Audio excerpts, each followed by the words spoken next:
गरीब धन जननी धन भूमि धन, धन नगरी धन देश, धन करणी धन कुल धन, जहां साधु प्रवेश।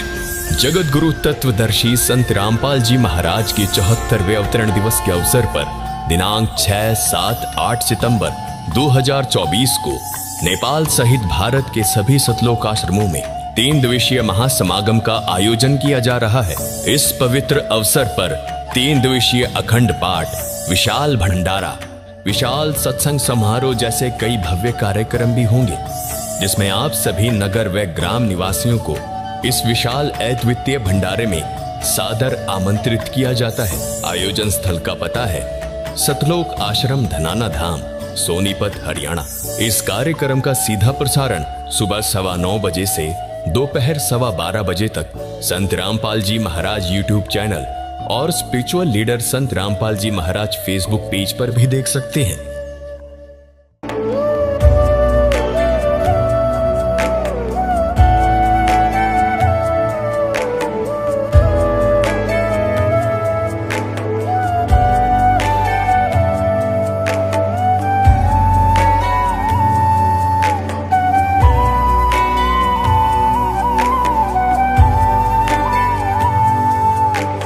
जब लग गुरु मिले न साचा, तब लग गुरु करो 10 पांचा। क्या गुरु बदल सकते हैं? क्या गुरु बदलने से पाप लगता है? आध्यात्म के इस मैदान में आखिर सही गुरु कौन है? गीता जी में वर्णित तत्वदर्शी संत कौन है? इन सभी प्रश्नों के उत्तर जानने के लिए अवश्य सुनिए जगत गुरु तत्वदर्शी संत रामपाल जी महाराज के मंगल प्रवचन। परमात्मा कहते हैं जीवित जग में जूती पड़े फिर जम तोड़े छाती। हाँ, जीवित यहाँ पर माटी वगैरह गयम के दूध गढ़ेंगे वो नारी दुख तुम्हारे ऊपर, तो इस विष ने कौन खाओगा जब ज्ञान हो जाएगा। तो ये कारण क्यों हो गया है? क्योंकि हम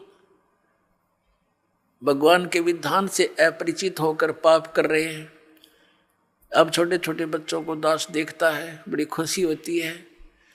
वो कहता जी मैंने ऐसे बेड़ी उठा कर दे दी गलती से, रोता है मेरा नाम खंड हो गया। तो पुण्यात्मा, ये समाज तैयार होगा क्या? ये बच्चे बुराई करेंगे? आगे चल के ये ऐसा सोच समाज तैयार हो जाएगा, इनको देख देख और आदमी भी, दूसरे भी इनका अनुसरण करेंगे। एक छोटे छोटे बालक ऐसे नेक नीति से रह रहे हैं। एक छोटा सा बच्चा, उसको 100 का नोट मिल गया, गली में पड़ा था, आते उसने अपनी माँ को दिया कि वहाँ पड़ा था। उसकी माँ ने कहा नहीं बेटा, इसको हम नहीं प्रयोग करेंगे, इसको उठा के यहाँ दान पात्र में डाल दिया। तो और नहीं तो पहले तो जब ज्ञान ना होता, माँ सबसे पहले जेब में डाले। पहले तो बच्चा है ना घर लेकर आवा करा, पता नहीं कहाँ उड़ा, उसकी टॉफी खावे, रोरन खवावे फिर। तो इस प्रकार परमात्मा के इस ज्ञान से ऐसे रंगे जाओगे आप, सपने में भी नहीं गलती कर सकते। और माया की आवश्यकता होगी तो भगवान दूर नहीं, ये सत्कर मान लेना। भगवान को किस लिए खोजते थे? हमें किस चीज़ की डिमांड हो, आगे धर देगा ठाक, आप कह सत्कर मान लेना। भगवान इसी को कहते हैं। ये कोई बालकों का खेल नहीं है। नहीं फिर क्यों ड्रामा करते हैं भक्ति की?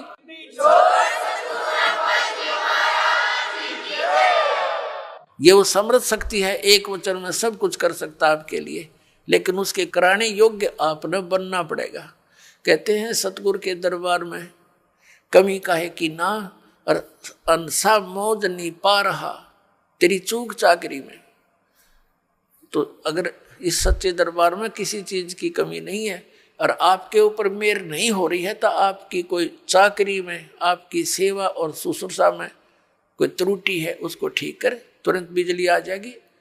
करंट आने के लिए, बिजली पावर आने के लिए हमने उस योग्य बनना पड़ता है, गुड कंडक्टर। तो बिजली आई, सारे काम होंगे। फिर तो जो उसके गुण हैं, तो उस बिजली को आने के योग्य बनाओ। और इसी तरीके से बनोगे आप, इस ज्ञान से, इस भक्ति से समर्पित हो जाओगे।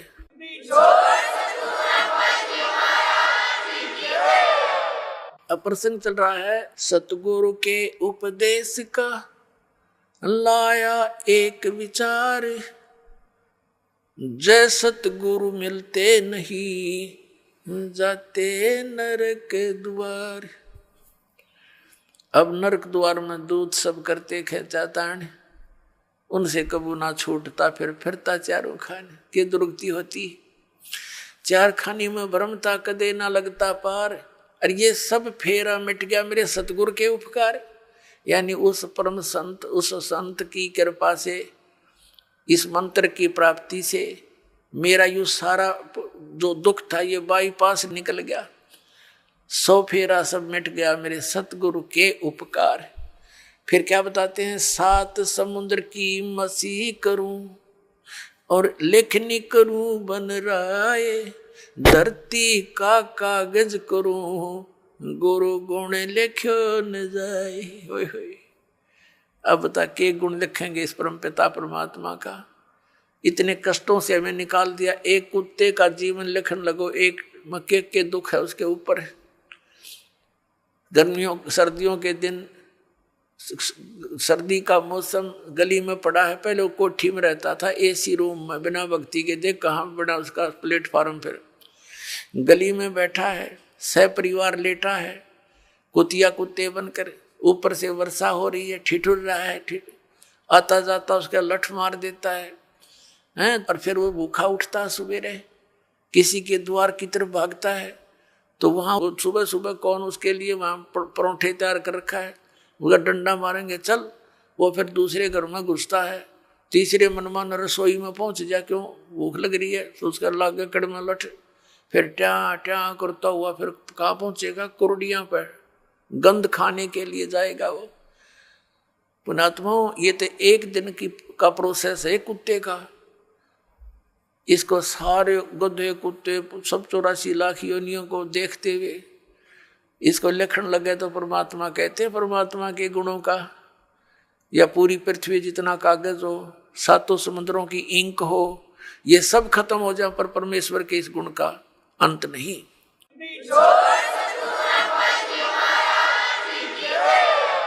अब पुण्यात्मा परमात्मा बताते हैं, गुरु गोविंद कर जानियो रहियो शब्द समाए, मिले जब दंडवत बंदगी नहीं तो पल पल ध्यान लगावे। गुरु जी को गोविंद यानी परमात्मा तुल्य मानकर अपना इस भक्ति रूपी गेम को सफल करना। पुण्यात्मा परमात्मा जब आए थे वो स्वयं भगवान थे, और हम उनको ना पहचान कर हम एक सिंपल मैन मानते रहे। आशीर्वाद देते थे, लाभ भी होता था, लेकिन फिर वो जुलाहा दिखा करता, उन्हें भगवान दिखाई ना दिया। इस करके हम सारे रह गए यहीं पर 64 के 64 लाख। अब परमात्मा ने बताया कि गुरु को गोविंद समझकर, भगवान समझकर डील करो, ट्रीट करो उसको। जैसे ये दास तो भगवान नहीं है, लेकिन वो परमात्मा ऐसे ही दास की तरह रोल करके चले गए, वो भगवान थे और काल हमारी रोल मार गया नू। तो इसलिए परमात्मा ने कहा है कि गुरु जी को तुमने परमात्मा मानकर अपने इस भक्ति मार्ग को सफल करना होगा, ना कतई नहीं होगा ये तुम्हारा। जैसे गणित के अंदर एक ऋण का प्रश्न होता है, उसमें मूल धन ज्ञात करना होता है, उसके लिए मानना पड़ता है, मान लो मूल धन 100 रुपये, वो 100 रुपये मूल धन नहीं होता, मूल धन तो अरबों खरबों में होता है, करोड़ों में होता है। वो मूल धन अरबों करोड़ों वाला प्राप्त करने के लिए हमने 100 रुपये मूल धन मानना पड़ेगा, ये मजबूरी समझ लो, ये जरूरी समझो, इसके बिना वो मिल नहीं सकता। हमने जिस मूल धन की हम खोज कर रहे हैं और वो नहीं मिला तो हम फेल हो गए, नंबर 0 हमारे। तो गुरु जी को आप जी ने ये समझना पड़ेगा कि भगवान ही बैठे। जैसे हम परमात्मा के पास जाएंगे तो हम कैसे डील करेंगे उनको, जैसा इस दास को करोगे ये आपका स्वभाव बनेगा, यही भाव बना रहेगा। तो इस भाव और स्वभाव को हमने यहीं चेंज करके जाना पड़ेगा उसके दरबार में, और वहां जाकर फिर मन में 2 सटपट रहेगी तो फिर पटक देंगे उल्टे ठाके। वहां तो छालनी में गछाने जाओगे पुण्यात्मा, उड़ा कोई किसी की गवाही की जरूरत को नहीं। तो इसलिए हमने परमात्मा बताते हैं, गुरु गोविंद कर जानियो रहियो शब्द समाए, यानी जो मंत्र दे दिया उसका जाप करते रहना। और मिले गुरु जी जब दंडवत बंदगी, दंडवत बंदगी, प्रणाम करे, और बाद में नहीं तो पल पल ध्यान लगावे, यानी उनकी याद रखे इन गुणों को। हे भगवान, जब आपको पुण्यात्मा, अभी तक बालक हो, छोटे से बच्चे को 2 साल का, कोई 3 वर्ष का, यानी जिस दिन नाम मिला उसी दिन से आपकी ये भक्ति मार्ग में आयु काउंट होती है। कोई 4 वर्ष का, कोई 5 वर्ष का, कोई 10 वर्ष का, तो बच्चे ही गिने जाते हैं। जब आप थोड़े से मैच्योर हो जाओगे तो फिर देखना आपकी स्थिति थी, आप रोया करोगे बैठ कर, भगवान जुल्म हो गया था, मनुष्य जीवन इतना अनमोल था, कौड़ी बदले जा था। और फिर इस दास की आपको उपयोगिता का पता चलेगा, फिर उसकी भूल पड़ ही नहीं सकती। इतना उपयोगी वस्तु एक पल भी नहीं हम दूर हो सकते जिसमें इतना लगाव बन जाएगा, ऐसा खिंचाव बनेगा। और ये लगाव, ये खिंचाव ही आपको सतलोक लेके जाएगा। जैसे हम इस काल भगवान के ऊपर आसक्त हुए, और इतने आसक्त हो गए कि डटे नहीं डटे वहां पर, इतना सुख छोड़कर हम इस गंध में आ गए, केवल इसकी चाह, इसके ऊपर आसक्त हो गए। अब इसके असलियत का पता आपको लग जाएगा। तो 1 नंबर का विलियन है, सब धोखा करके काम करावे, बला तुम्हारे से सारा काम करवा रहा है और आप खा रहा हमारे को, तो फिर आपका इससे दिल लटेगा। और परमात्मा की तरफ जाने के लिए आपको इस दास के अतिरिक्त पृथ्वी पर कुछ दिखाई नहीं देगा। अतः फिर अपने आप आपकी आशा, आपकी हर तरह से हट करके व्यक्ति इस दास पर जो है ना इकट्ठी हो जाएगी, एकत्रित हो जाएगी, और इतनी कसक हो जाएगी कि आप डांटे नहीं डट सकते। और यह भक्ति की शक्ति जो दास ने बताया, कमाई तुम्हारे साथ होगी। तो इस प्रकार फिर हम सतलोक जा सकेंगे, नहीं तो यह बात बनेगी नहीं जल्दी से। अब फिर क्या बताया है कि कबीर हरि जय रूठ जा, गुरु की शरण में जावे, कहें कबीर गुरु रूठ गए, हर ना होते सहाय। जैसे क्या बताते हैं, जो व्यक्ति अपने पाप कर्मों के कारण दुखी होते हैं तो वो कहा करते हैं कि हमारा राम रूठ गया, हमारा राम रूठ गया, नए नए दुख आने लग गए हमारे ऊपर। और जो सुखी होते हैं उनको यूं कहा करते, इनका राम राज्य है, इनका ऊपर भगवान प्रसन्न है। और जो दुखी होते हैं वो कहते हैं हमारा राम रूठ गया। अब पुण्यात्मा, जब तक हमारे पुण्य चलते हैं तो हमें सब सुख सुविधाएं उपलब्ध होती हैं, तो ऐसे लगता है कि हमारा राम राज्य है, प्रसन्न है। और जिनके पुण्य खत्म हो गए, उनके पाप शुरू हो गए, तो उनका राम रूठ गया। अब जैसे गुरु गोविंद दोनों खड़े, किसके लागू पाए, बलिहारी गुरु अपना, जिन गोविंद दियो मिलाए।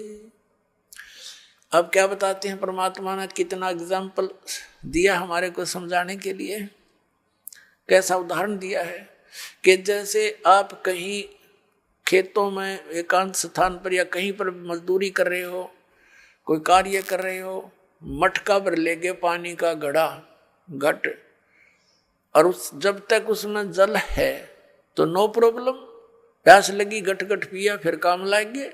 और जब वो घट यानी घड़े में पानी खत्म हो गया, जल खत्म हो गया, तो समस्या उत्पन्न हुई। तो फिर वो राम रूठ गया। जब तक उसमें जल था तो राम राज्य था, सुविधा सारी थी, प्रॉब्लम थी नहीं। अब वो जल खत्म हुआ तो राम रूठ गया। अब वो राम मिला कहाँ, हैंडपंप में, हैंडपंप में मिला वो जल, तो वहां गए, हैंडपंप के नीचे रखा मटका, फिर करी उसकी पूजा सेवा और भर लाए, फिर सुखी हो गए। तो जिनके ऊपर अब पापों के दौर चल पड़े, उनके पुण्य समाप्त हो चुके, और सुख होगा पुण्य बढ़ने से, पुण्य प्राप्त होने से। तो यहां परमात्मा कहते हैं कि एक तरफ तो आपके पास एक घड़े में जल रखा है और एक तरफ हैंडपंप है।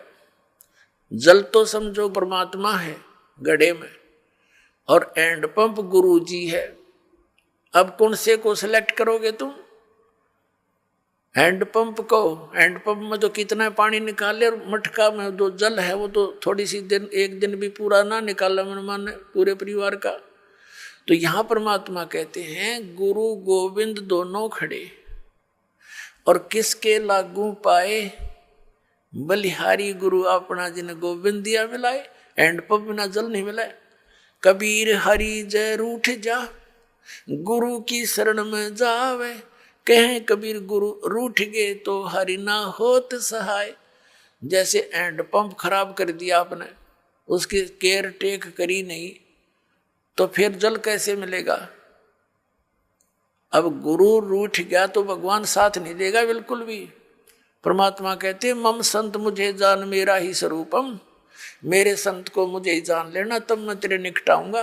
नहीं तो परमात्मा ये सोचते हैं जैसे जैसा व्यवहार आप इस दास के साथ करते हो और जो सोच इस दास के प्रति रखते हो, तो परमात्मा ये वो करते हैं, निरीक्षण करते हैं, जांच करते हैं कि यदि इस दास के स्थान पर वो मालिक विराजमान होते तो आप जी ऐसा ही व्यवहार करते, क्योंकि परमात्मा एक धारणक रूप में रहा करते, ऐसी क्रिया करते थे जैसे आप जी करते हो। और वो शूद्र वर्ण में जैसे महर्षि रामानंद पंडित जी बड़े विद्वान माने जाते थे, और परमात्मा उनको इस काल के जाल से निकालना चाहते थे। 5 वर्ष के बालक रूप में परमात्मा अपनी लीला में शरीर दिखा रहे थे। रामानंद जी का एक शिष्य था, उस शिष्य को परमात्मा ने एक प्रश्न किया था कि तुम विष्णु जी को सर्वेश्वर बताते हो, इनका तो जन्म मृत्यु होता है, पुराणों में ऐसा लिखा है। जिस बात से क्षुब्ध होकर के उस रामानंद जी के शिष्य ने परमेश्वर कबीर जी से कहा था, क्या तूने दीक्षा ले रखी है, तूने पुराणों का ज्ञान कहाँ से हुआ। परमात्मा ने कहा कबीर जी ने कि मैंने दीक्षा ले रखी है, गुरु बना रखा है, जो तेरा गुरु जी है वही मेरा गुरु जी है।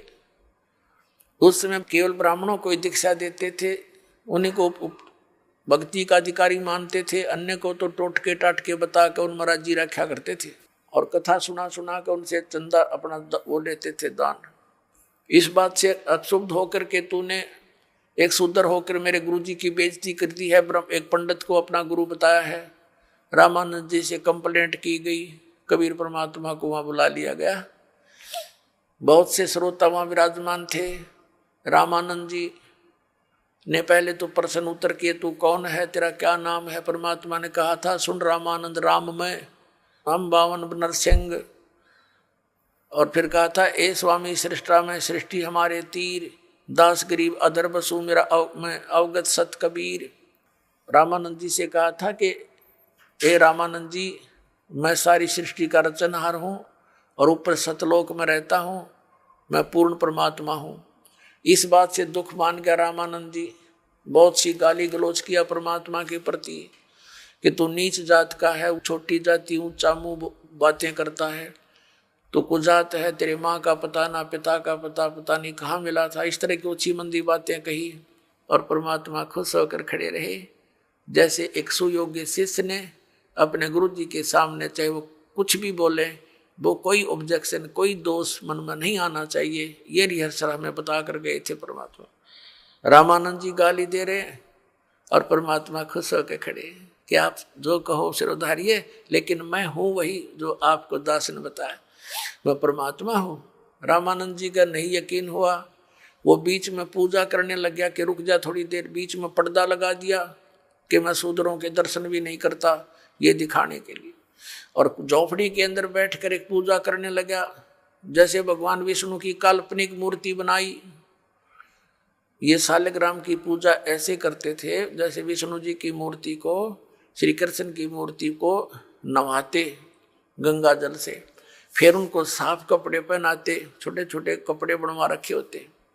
तो ऐसे वो कल्पना से कर रहा था, कोई ओरिजिनल वस्तु नहीं थी अंदर। और वो क्या करते हैं कि सब कपड़ों को उतार कर भगवान के सब नवा धोवा के फिर धोती बांध देते हैं, कुर्ता बना देते हैं, तिलक लगा देते हैं, मुकुट रखते हैं और साथ में कंठी की माला भी, एक कंठी भी डालते हैं, जो वैष्णव साधुओं की पहचान होती है। तुलसी के एक मनिये की एक ही मन का होता डोरी में। अब मुकुट रख दिया, उस दिन माला डालनी भूल गए रामानंद जी। अब रामानंद जी ने सोची आज तो बात बिगड़ गई भाई, माला डालनी भूल गए, लेकिन उस दिन जो कर्मकांड के अंदर मुकुट रख दिया तो मुकुट उतारा नहीं जा सकता, पूजा खंडित मानी जाती है उस कर्मकांड के अंदर।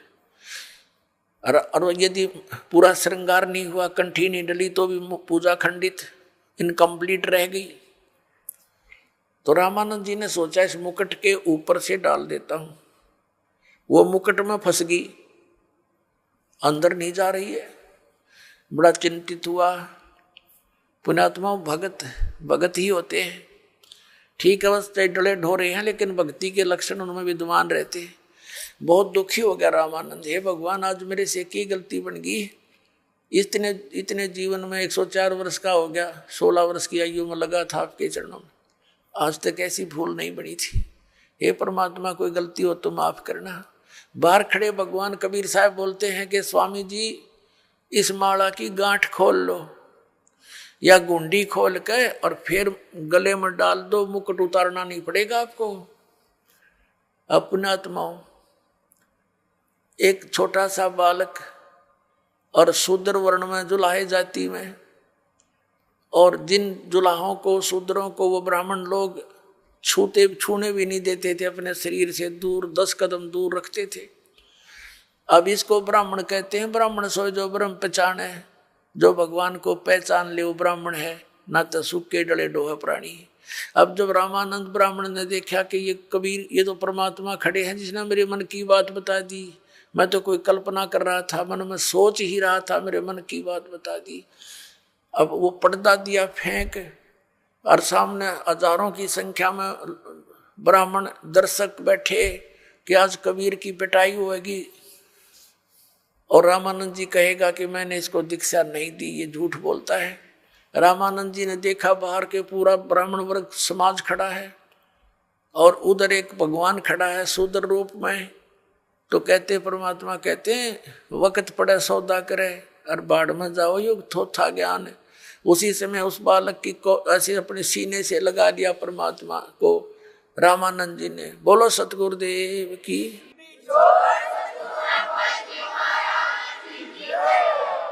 और जो ऐसे अपने शरीर परमात्मा को सीने से लगाया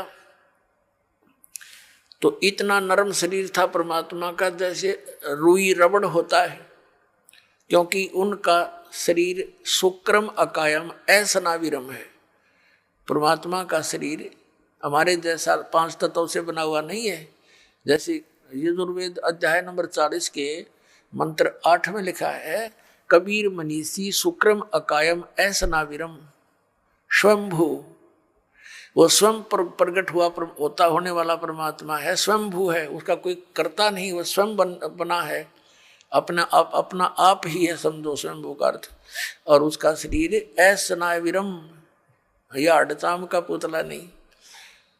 तब रामानंद जी ने कहा था, मन की पूजा तुम लखी, ये मुकुट माल परवेश, गरीब दास गति कौन लखे, तेरा कौन वर्ण के भेख। ओए होए।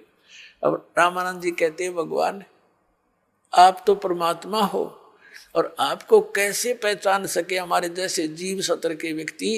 आप किस तरह वेशभूषा में 5 वर्ष के बालक की आयु में और कौन से वर्ण में यानी जुलाहे जाति में खड़े हो, आपको भगवान कैसे माने हम, ये जीव कैसे समझ सकेंगे परमात्मा। मेरी तो आपने भ्रम निवारण कर दिया।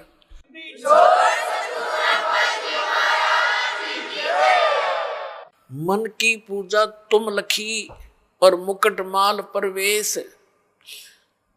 गरीबदास जी ने अपनी अमृतवाणी में आंखों देखा ये सब चित्रण। रामानंद जी कहने लगे, गरीबदास गति कौन लखे, तेरा कौन वर्ण के भेख है, किस वेशभूषा में और किस जाति में आप खड़े हो भगवान, आपको कैसे पहचाने। फिर परमात्मा ने कहा, स्वामी जी भक्ति करो, आप जो साधना कर रहे हो ये मोक्ष मार्ग नहीं है, इससे जन्म मरण का रोग नहीं कटेगा। प्रसंग चला था जा सतगुरु की मैं बलिहारी जो जामन मरण मिटाई। जा सतगुरु की मैं बलिहारी जो जामन मरण मिटावे, जन्म मरण मिटा दे। तो रामानंद जी ने कहा, बच्चा मैंने तो आज तक जिससे भी ज्ञान सुना है, स्वर्ग से ऊपर कोई भगवान कोई स्थान नहीं, और श्री कृष्ण और विष्णु से ऊपर भगवान और शंकर से ऊपर मैंने भगवान नहीं सुना।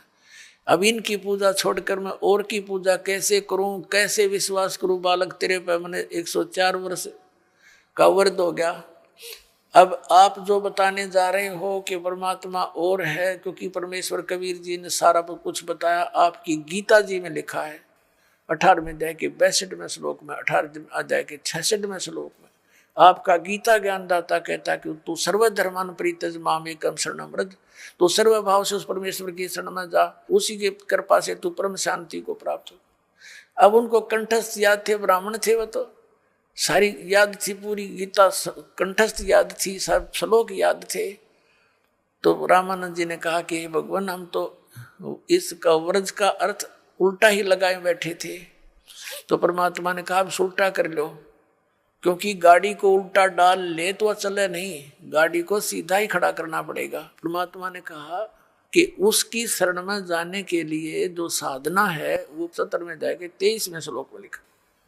ये तत् और सत मेरे पास है, ये मंत्र कबीर साहब ने कहा था रामानंद जी को। ओम तो सार्वजनिक है ही। तब रामानंद जी ने कहा कि देख बच्चा, मैंने सारी उम्र खो दी इसी भक्ति में, अब कहीं मैं घर का रहूं ना घाट का। 104 वर्ष का बूढ़ा हो गया, आप साधना बताओ, कहीं प्रमाण दिखाई देता नहीं। ठीक है, ये गीता जी का मंत्र तो मैंने याद है, ओम तत्सत, लेकिन ये सब कुछ देख कर भी विश्वास नहीं हो पा रहा मुझे। तो परमात्मा कहने लगे कि हमारी बात पर जो विश्वास करेगा तो उसको हम प्रमाण भी दिखा देंगे। रामानंद जी ने कहा, देखो मैं 16 साल की उम्र से लगा था, 16 वर्ष की आयु से, और आज तक मैं यही साधना करता हूं। मैंने पूरा शरीर अपना साध रखा है, समाधिस्थ भी होता हूं। परमात्मा ने कहा, आप समाधिस्थ हो कि कहाँ तक पहुंचते हो समाधि में? अब वो समाधिस्थ हो गया, अभ्यास था डेली का, योग युक्त होने का, एकदम समाधिस्थ हो गए। समाधि क्या है? सपना सा होया करता है, सपना सा। एक ऐसी स्थिति आ जाती है कि वो भूल जाता है मैं कहाँ बैठा हूँ, और ऊपर के जो साजबाज दिखाई देना शुरू कर देता है। तो परमात्मा उनके साथ साथ जा रहे हैं। रामानंद जी पहुंच गए, आगे त्रिकुटी पर पहुंच जाता है प्राणी। ये ओम नाम के जाप का साधक त्रिकुटी पर जाता है। वैसे भी जो अन्य साधना करते हैं वो भी जो धर्मी पुरुष होते हैं वो सीधे त्रिकुटी पर ही पहुंचते हैं। वहां से फिर 3 रास्ते बन जाते हैं। तो परमात्मा ने कहा कि यहाँ आगे कहाँ जाओगे स्वामी जी? समाधि दशा में बातें हो रही, जैसे स्वप्न में होते हैं। अब रामानंद जी कहता आगे मुझे पता नहीं, मैं तो यहीं तक पहुंच पाता हूँ। तब परमात्मा ने कहा कि ये जो लेफ्ट साइड का रास्ता है ना, ये जाता पहले धर्मराज के दरबार में। ये पूरी नो सोच ले सेक्रेटरीएट है ये पूरा। जब आपकी मृत्यु होगी तभी जा सकोगे, आगे पहले नहीं जा सकते वहां। तो वहां आपका अकाउंट होगा, आपने जिस भी देव की पूजा कर रखी है उसी के लोक में आपको भेज दिया जाएगा। तो ऐसे ही सबका अकाउंट यहाँ होकर के फिर उन अन्य स्थानों पर भेजा जाता है। राइट साइड के अंदर ये 88,000 खेड़े हैं और ये दूसरे टाइप के व्यक्ति इधर भेजे जाते हैं। और सामने जो है ये ब्रह्मरंध्र है, सामने का जो है ये तुम्हारे किसी मंत्र से नहीं खुल सकता, ये ब्रह्मलोक को जाता है।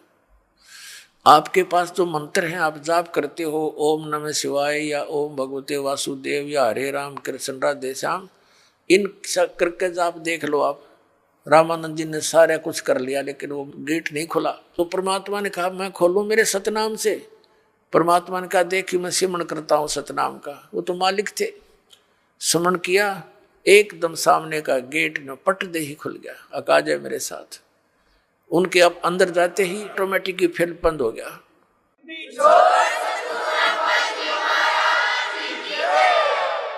ऊपर ले गए ब्रह्मलोक में, ब्रह्म दिखाया। ये अपने पुत्र का रूप धारण करके कभी ब्रह्मा रूप धारण कर लेता है, कभी विष्णु कभी शिव जी। इससे आगे फिर ले गया इसके 21वें ब्रह्मांड में तपस्या दिखाई, जहां ये भून कर 1 लाख प्राणियों को खाता है। फिर परमात्मा परब्रह्म के लोक में यानी 11वें द्वार से पार करके परब्रह्म के लोक में प्रवेश किया। परब्रह्म से आगे फिर अपने लोक में सतलोक में परम अक्षर ब्रह्म के लोक में सतलोक में ले गए, बाण गुफा को पार करके 12वां द्वार पार करके।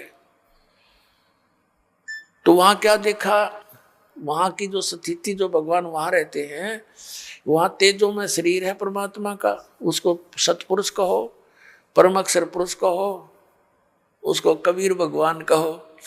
तो सतपुरुष के एक रोमकूप में करोड़ सूर्य मिला दे, करोड़ चंद्रमा, ऐसी रोशनी है उस परमात्मा की, उससे भी तेज है। और नीचे से जो कबीर साहब गए थे 5 वर्ष के बालक की आयु में, वहां चवर उठा के अपने दूसरे रूप पर चौर करने लगे।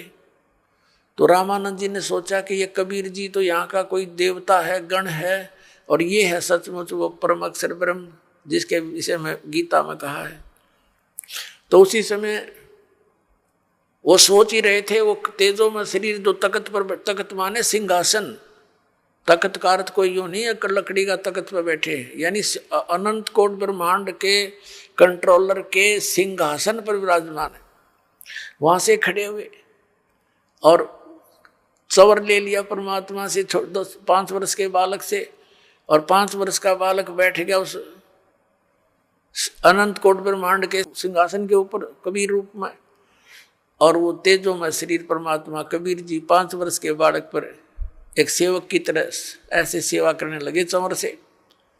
रामानंद जी सोच ही रहे थे कि ये क्या चक्कर हो रहा है, छोटा सा बालक कबीर जुलाहा, और ये इस पर यूं भगवान चंवर करता। इतने में तेजो में शरीर परमात्मा का जो था वो कबीर 5 वर्ष के बालक में समावेश कर गया। अकेले कबीर जी बैठे रह गए, 5 वर्ष के बालक। तब रामानंद जी से कहा परमात्मा ने कि Swami ji, I am God, मैं परमात्मा हूं।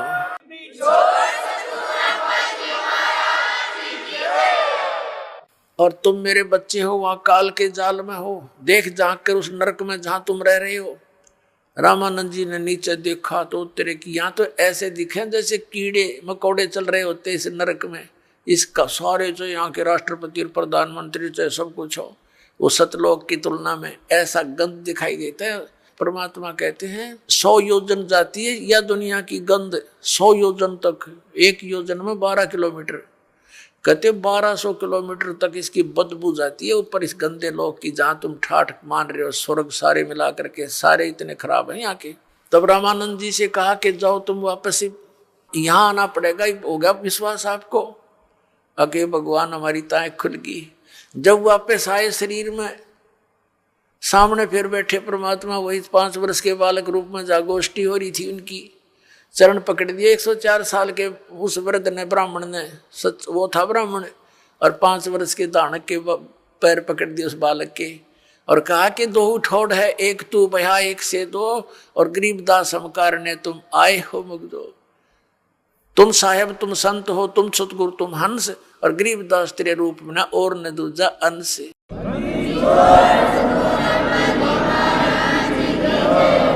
सत्संग के अंदर ज्ञान कराया जाता है कि मनुष्य जीवन किस लिए प्राप्त हुआ, मानव जीवन का मूल उद्देश्य क्या है। तो उसमें याद दिलाया जाता है कि महापुरुषों की वाणी प्रमाण के अंदर ली जाती है, और वो अमर वाणी जो परमात्मा स्वयं आकर के यथार्थ ज्ञान हमें सुनाते हैं, जिसको गीता जी अध्याय नंबर 4 के श्लोक 32 में सच्चिदानंद घन ब्रह्म की वाणी कहा है, कबीर वाणी कहा है।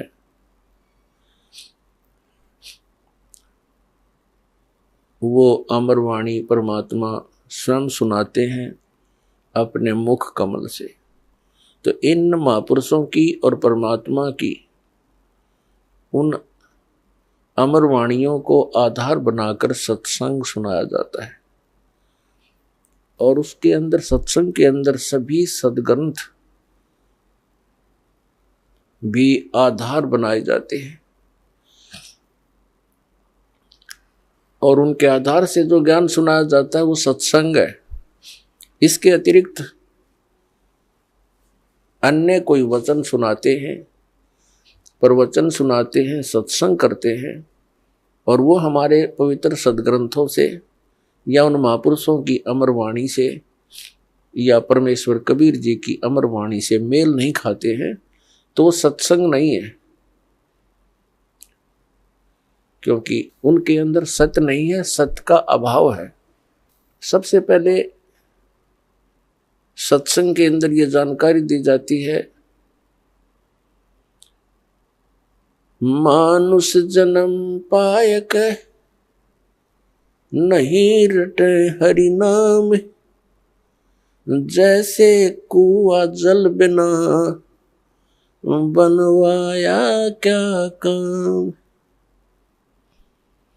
मानुष जन्म दुर्लभ है, मिले न बारंबार, जैसे तरवर से पत्ता टूट गिरे, वो बहुर न लगता डर। परमात्मा पूर्ण ब्रह्म सत्य पुरुष कबीर देव जी, कबीर साहब, जो काशी शहर के अंदर एक जुलाहे की भूमिका करके और परमात्मा जो गुण रखता है उसका प्रमाण दे करके अपनी अमृत वाणी को उच्चारण करके यथार्थ ज्ञान देकर वो सह शरीर आए थे, सह शरीर चले गए। वो पूर्ण परमात्मा है और परमात्मा के ज्ञान को परमात्मा ही बता सकते हैं। जीव तो अटकल लगाते हैं। कुछ श्रद्धालु कहते हैं संत को चाहिए कि वो अपना अनुभव बतावे, किन्हीं सदग्रंथों या पोथियों का सहारा ना ले। ऐसे विचार रखने वाले व्यक्तियों का ये भी मानना होता है कि सभी जितने भी ग्रंथ हैं ये मानव की रचनाएं हैं, उनका अपना अनुभव है। पुण्यात्माओं, ये सब अज्ञान आधार से ही प्राणी बोल सकता है और इस अज्ञान को हटाने के लिए सत्संग की आवश्यकता पड़ती है। जैसे देश का संविधान होता है, वो भी एक पुस्तक है और वो भी एक मानव ने लिखी है। आपकी बात बड़ी करके चले और कोई अन्य मानव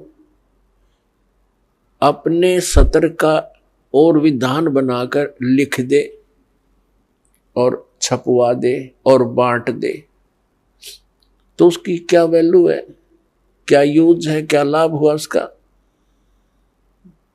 वो व्यर्थ है।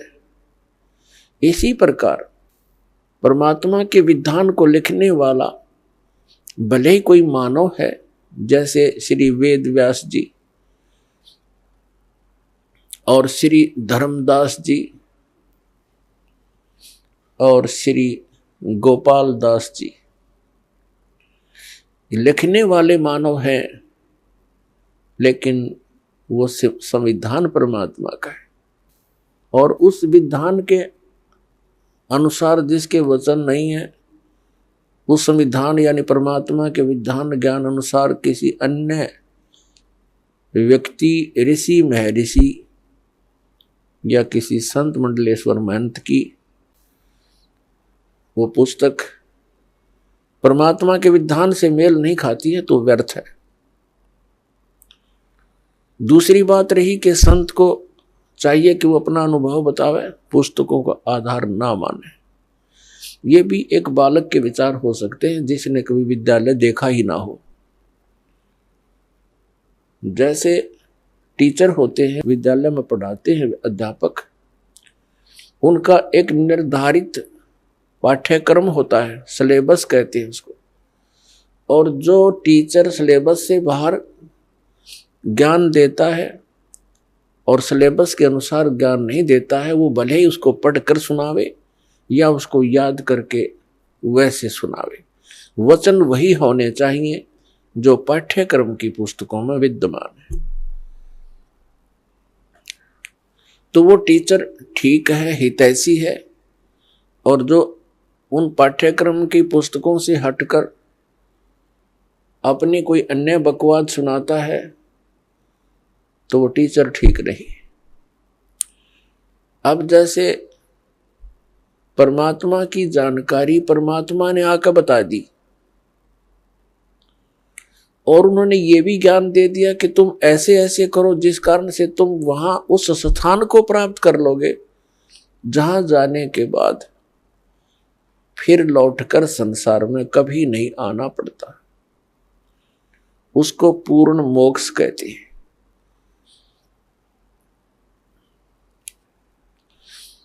अब कोई कहते हैं कि भगवान के दर्शन हो जाए तो कल्याण हो जाता है। परमात्मा के दर्शन बहुत अच्छी बात है, बड़े पुण्यकर्मी प्राणी को ही हो सकते हैं, लेकिन परमात्मा के दर्शन से कल्याण मोक्ष नहीं होगा। परमात्मा ने आकर के जो ज्ञान दिया है उसके अनुसार भक्ति साधना, नाम की कमाई, यज्ञ हवन, जो भी जानकारी दी है उनके करने से मोक्ष होगा। उदाहरण के लिए जैसे पवित्र हिंदू धर्म के अंदर हम मानते रहे और मानते हैं जब तक ये ज्ञान नहीं होता कि भगवान शिव जी और उनकी धर्मपत्नी पार्वती जी इकट्ठे ही रहते थे एक ही परिवार में, और सबसे ज्यादा दर्शन पार्वती ही किया करती थी, लेकिन कल्याण नहीं हुआ। कल्याण हुआ उसका जब उनको भगवान शिव ने वो मंत्र दिया और पार्वती जी ने जाप किया, तब उनका उतना कल्याण हुआ जितना भगवान शंकर जी के द्वारा दिए गए मंत्र से होना है। लेकिन वो कंप्लीट मोक्ष नहीं है। फिर भी जो विषय है उसी से चलते हैं। कहने का भाव ये है कि भगवान के दर्शन पुण्यकर्मी प्राणी को ही होते हैं, लेकिन संत जो बताते हैं, परमात्मा जो ज्ञान देकर जाते हैं, उसके अनुसार साधना करने से ही मोक्ष होगा। नाम की कमाई करनी पड़ेगी। कुछ एक ऐसे सिरफिरे संत हैं, वो ये कहते हैं नाम की कमाई कुछ काम नहीं करे, नाम का जाप करने की कोई आवश्यकता नहीं, सतगुरु पार कर देगा। वो टीचर नहीं, वो दुश्मन है विद्यार्थियों का, जो विद्यार्थियों को ये कहता है कि तुमने पढ़ने की आवश्यकता नहीं, टीचर पास कर देगा। और ये अपने आप में संत भी कहते हैं, और श्रद्धालु इनके पास भी इकट्ठे होकर के संत मान करके इनके गुणगान करते हैं, इनके विचार सुनते हैं, फॉलोअर बन जाते हैं। इसका कारण क्या है कि हमें बिल्कुल ज्ञान नहीं अध्यात्म का, और जब तक हमें अध्यात्म ज्ञान नहीं होगा ये संत हमारा ऐसे ही अंडोला बनाए रखेंगे। किसी ने 4 अटपट बातें अलग से कर दी, हमने ऐसा लगेगा कि ये पूर्ण संत है। तो दास का उद्देश्य है कि आप जी को अध्यात्म ज्ञान से इतना परिचित करवा दूं कि आप किसी से भ्रमित ना हो सके। नाम दे देना ये तो आसान सी बात है, उसका आपने सिमरण करना है, बहुत अच्छी बात है। लेकिन बने बनाए काम ने बिगाड़ दिए। कोई सिर फिराक है कि वो संत पूर्ण है, वो ऐसा बताता है, वो ऐसा करता है, तो आप जी उनको इस ज्ञान के आधार से अपने सतर से ही रिजेक्ट कर दो कि नहीं, आप भ्रमित हैं, आप जी को ज्ञान नहीं। तो पुण्यात्माओं, अपना अनुभव बताना अच्छी बात है, लेकिन वो अनुभव उन सदग्रंथों से मेल खाता हो। जैसे एक थ्योरी होती है, जैसे बच्चे प्रैक्टिकल करते हैं लैब में, तो प्रैक्टिकल करने से पहले उनको एक लिखित विधान, उसकी प्रक्रिया दी जाती है। फिर बच्चे उनको पढ़ते हैं कि कौन सी कैसे कैसे करना है, उसको पढ़कर फिर वो प्रैक्टिकल करते हैं। तो ये ज्ञान जो है ये एक थ्योरी है, यानी ये लिखित जानकारी है जो प्रैक्टिकल हम करने जा रहे हैं। जिनकी थ्योरी ही गलत है तो प्रैक्टिकल भी ऑटोमेटिकली गलत होगा। तो हमारे जो सदग्रंथ है ये हमारी थ्योरी है, और परमात्मा के जो साधन उसमें वर्णित है वो करना हमारा प्रैक्टिकल है। फिर उनके करने से जो उपलब्धि होगी वो भी सदग्रंथों में लिखा हुआ है। फिर वो बताने की आवश्यकता कैसे पड़ेगी, अपना अनुभव बताओ। तो इस प्रकार ये भ्रमित व्यक्ति कदम कदम पर बैठे हैं, भ्रमित करने वाले। श्रद्धालुओं की कमी नहीं, श्रद्धालु को तो परमात्मा की एक विशेष कसक होती है और वे परमात्मा के लिए भटक रहे हैं। आत्मा जब से मालिक से बिछुड़ी है, इसको उसी समय से उसकी आवश्यकता महसूस हो गई थी। जिस भक्त आत्मा ने सृष्टि रचना सुन रखी है तो उनको ज्ञान है कि पहले तो हम अपनी स्वेच्छा से इस काल भगवान के साथ लग गए और भगवान से विमुख हो गए, और जिसमें ये प्रकृति दुर्गा देवी जी इस काल भगवान के पास छोड़ी गई, उसी समय से इस काल ने हमारे साथ दुर्व्यवहार प्रारंभ कर दिया, और उसी दिन से और आज तक हमें सिवाय परेशानी के यहाँ कुछ नहीं मिला। तो उसी समय इसको महसूस हो गया था, इस दुर्गा को पुकार की थी, भगवान मुझे बचा ले। अपने पैर पे कुआड़ा मार के हम यहाँ आए हैं और पुकार करते हैं, भगवान बचा ले। आइए अब हम उन श्रद्धालुओं के अनुभव जानते हैं जो जगत गुरु तत्वदर्शी संत रामपाल जी महाराज जी से दीक्षा प्राप्त कर चुके हैं तथा उनके द्वारा बताए गए भक्ति मार्ग पर चल रहे हैं। नमस्कार सर। नमस्कार सर। सर क्या नाम है आपका? जी आस्करण टोंडे सर। सर कहाँ से हैं आप? मैं जिला गिरिबंद छत्तीसगढ़ से हूँ सर। संत रामपाल जी महाराज से नाम दीक्षा आपने कब ली? सर अगस्त 2019। आस्करण जी आपने क्या क्या भक्ति साधनाएं की हैं अभी तक? जो चल रहा था, जैसे कि दुर्गा जी का आया तो हम लोग दुर्गा उपास रह जाते थे 9 दिन तक के। गणेश जी आए तो गणेश जी का पूजा पाठ करते थे, और घर में जैसे कि जो देवी देवता है उसकी पूजा करते थे ऐसे। और ज़्यादा मैं काली जी की पूजा करता था, काली जी को ज़्यादा मानता था। तो ऐसे भक्ति कर रहे थे सर। जो सांसारिक जो चल रहा था अपना देवी देवता का जो पूजा पाठ है वो भक्ति कर रहे थे सर। आस्करण जी जैसे कि आपने बताया कि आप भक्ति साधनाएं कर ही रहे थे, तो फिर क्या कारण बना कि आप संत रामपाल जी महाराज जी की शरण में गए? जी सर, ये संत रामपाल जी महाराज के शरण में ऐसे आया सर, टीवी देख रहा था सर। संत रामपाल जी महाराज का निःशुल्क पुस्तक वाला देखा सर कि यहाँ आध्यात्मिक पुस्तक निःशुल्क में मंगाई जाती है करके। तो मुझे भी प्रेरणा हुई कि मैं भी मंगा लेता हूँ करके। तो वहाँ से मैंने एक पुस्तक मंगाया सर, निःशुल्क पुस्तक है ज्ञान गंगा की। फिर ज्ञान गंगा का पुस्तक पढ़ा सर, तो उसमें लिखा था, जब वो पूरा पढ़ा सर तो समझ में आया कि तो हम तो फिर गीता जी के अनुसार जो बोल रहे भक्ति वो तो कर ही नहीं रहे। हमारे जो वेदों में जो जिस पूर्ण परमात्मा की भक्ति करने के लिए कहा है, जैसे कि ऋग्वेद मंडल 9 सूक्त 1 मंत्र 9 में लिखा है कि वो पूर्ण परमात्मा जब शिशु रूप धारण करके आता है तो उसकी जो परवरिश की लीला कुंवारी गाय से होता है। तो ये लीला करी किसने? तो वहाँ उस पूर्ण परमात्मा की पूरी जानकारी दी थी।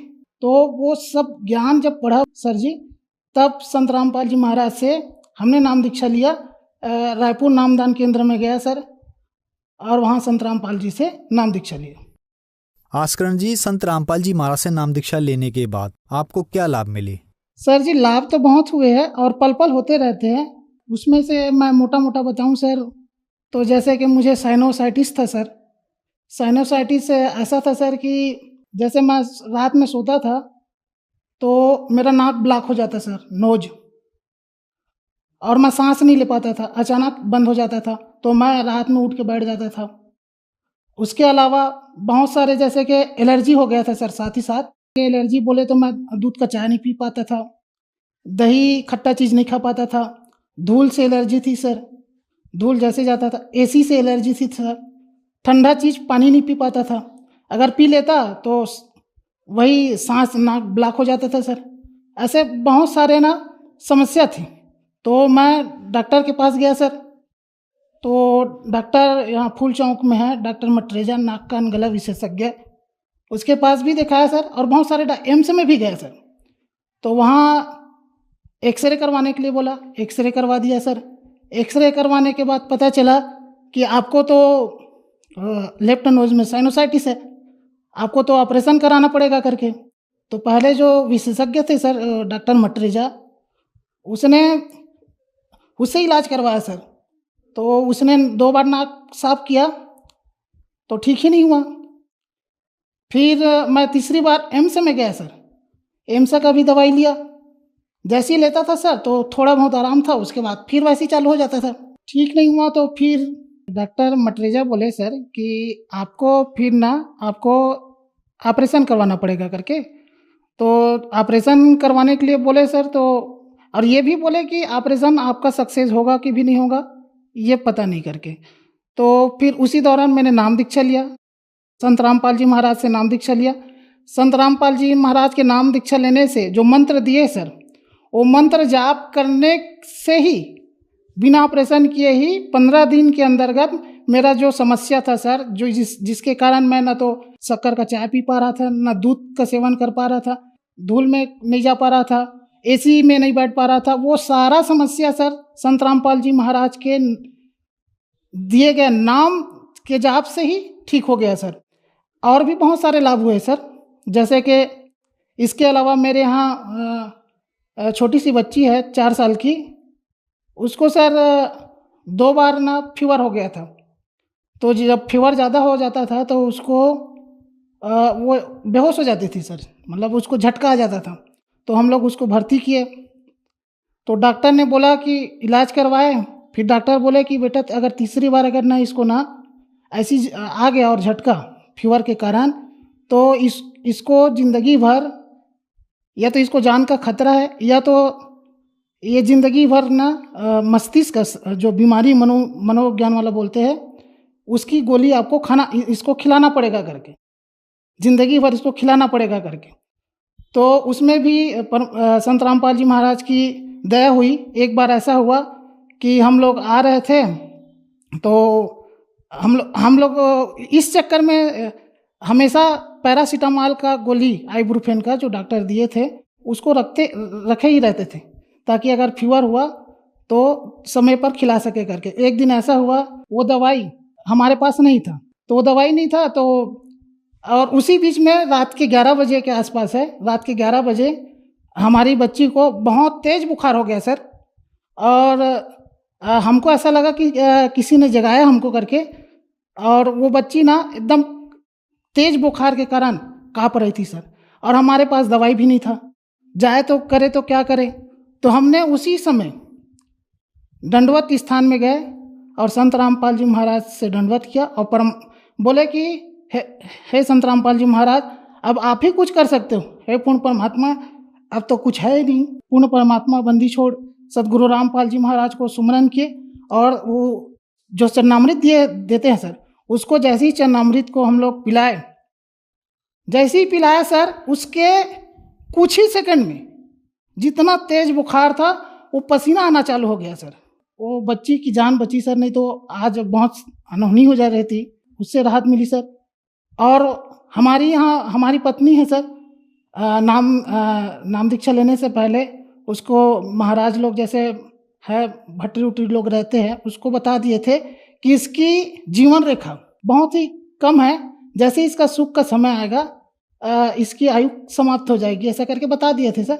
उसी समय ऐसा घटना हुआ, ऐसे एक्सीडेंटल हुआ, तो परमात्मा ने उसे भी, जैसे सदगुरु संत रामपाल जी महाराज की वाणी है कि संत शरण में आए से आए टले भला, और जो मस्तक पे सूली हो वो कांटे में टल जाए, ऐसे उसको उस दुर्घटना को टाला परमात्मा ने और उसकी आयु बढ़ाई सर। और क्या बताऊं सर, बहुत सारे ऐसे चमत्कार होते रहते हैं परमात्मा की दया से।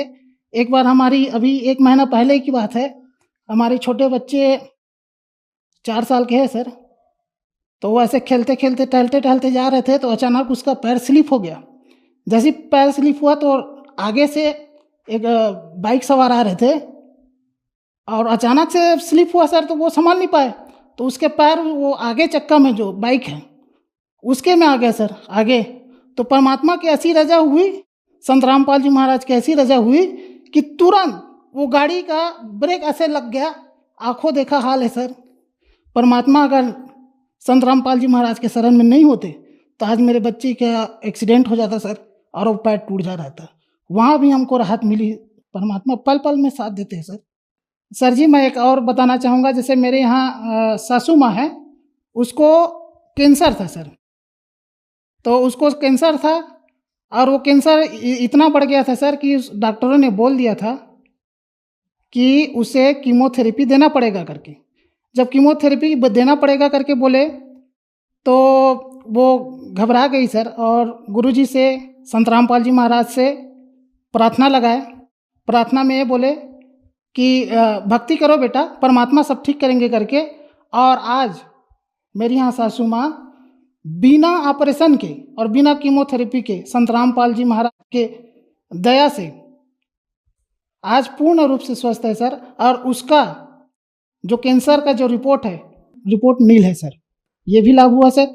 आस्करण जी, सुनने में आता है कि जो भी श्रद्धालु संत रामपाल जी महाराज से नाम दीक्षा लेते हैं उनका नशा छूट जाता है, तो क्या आप भी नशा करते थे और क्या संत रामपाल जी महाराज से नाम दीक्षा लेने के बाद आप नशा छोड़ पाए? जी सर, नशा उसा करता था सर, जो जैसे कि अपन जो दारू वगैरह है, तो दास की नौकरी स्वास्थ्य विभाग में है, तो नौकरी करते करते करते नशा का भी आदी हो गया था सर, संगत के चक्कर में। और मांस का सेवन तो बहुत करता था सर, तो उससे भी, नशा से भी छुटकारा मिला सर।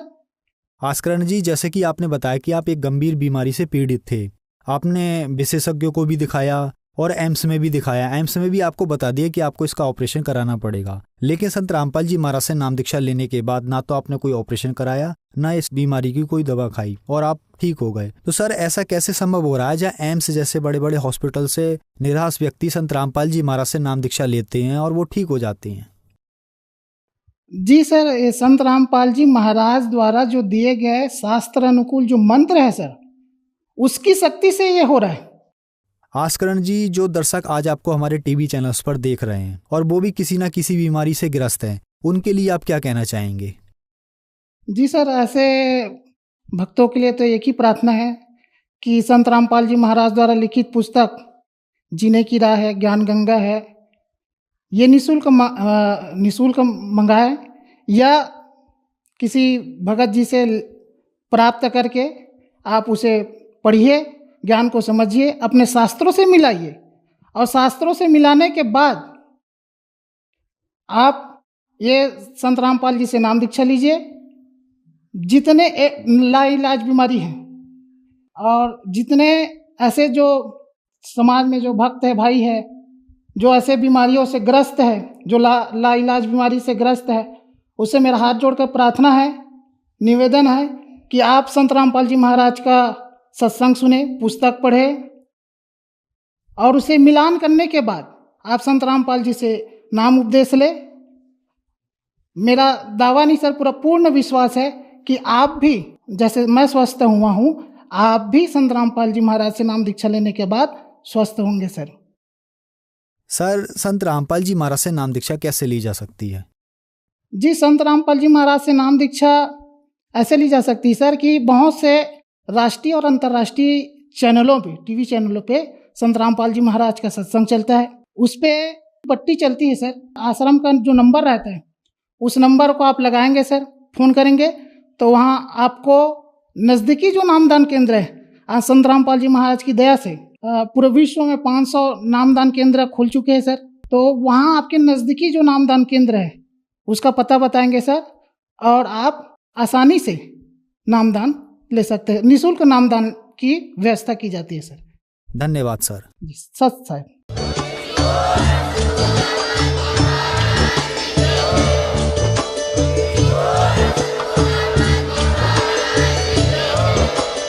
आप सुन रहे थे जगत गुरु तत्वदर्शी संत रामपाल जी महाराज जी के मंगल प्रवचन। अधिक जानकारी के लिए विजिट कीजिए हमारी वेबसाइट www.jagatgururampalji.org। संत रामपाल जी महाराज जी के शुभ आशीर्वाद से पूरे विश्व भर में 500 से भी ज्यादा नाम दीक्षा केंद्र हैं, जिन पर संत रामपाल जी महाराज जी द्वारा ऑनलाइन निःशुल्क नाम दीक्षा दी जा रही है। अपने नजदीकी नाम दीक्षा केंद्र का पता करने के लिए संपर्क करें 8222880541।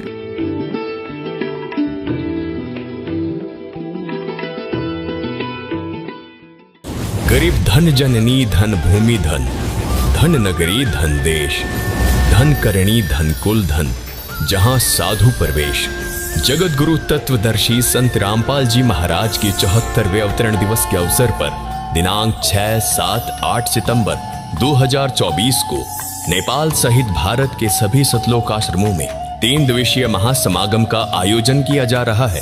इस पवित्र अवसर पर 3 दिवसीय अखंड पाठ, विशाल भंडारा, विशाल सत्संग समारोह जैसे कई भव्य कार्यक्रम भी होंगे, जिसमें आप सभी नगर व ग्राम निवासियों को इस विशाल अद्वितीय भंडारे में सादर आमंत्रित किया जाता है। आयोजन स्थल का पता है सतलोक आश्रम धनाना धाम, सोनीपत, हरियाणा। इस कार्यक्रम का सीधा प्रसारण सुबह 9:15 बजे से दोपहर 12:15 बजे तक संत रामपाल जी महाराज यूट्यूब चैनल और स्पिरिचुअल लीडर संत रामपाल जी महाराज फेसबुक पेज पर भी देख सकते हैं।